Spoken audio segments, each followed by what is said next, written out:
নেহেরু মণ্ডপ থেকে আমরা এখন যাচ্ছিলাম আরও একটা অপূর্ব সুন্দর ভিউ পয়েন্টে।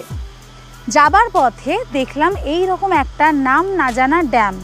আর দেখুন পিছনে রয়েছে কাঠের একটা ব্রিজ। ওই ব্রিজটাতে যতদূর সম্ভব যাওয়া যায় না, কিন্তু এইখান থেকে ড্যামটাকে দেখতে কিন্তু দারুণ লাগছে।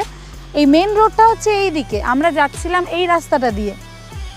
এখান থেকে দ্য হেরিটেজ ইন কুর্গের, যেটা বিখ্যাত একটা হোটেল, মাত্র 2 কিলোমিটার। আর সামনেই ফেলে এলাম 4 কিলোমিটার দূরে তাজ।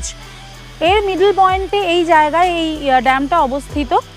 আমরা জাস্ট জলের আওয়াজ শুনে বাঁদিকে তাকাতেই চোখে পড়লো এই সুন্দর জায়গাটাও দেখুন কীরকম সুন্দর, আর ড্যামটাও অপূর্ব সুন্দর। বর্ষাকালে কিন্তু এখানে জলের তোড় আরও বেশি থাকে।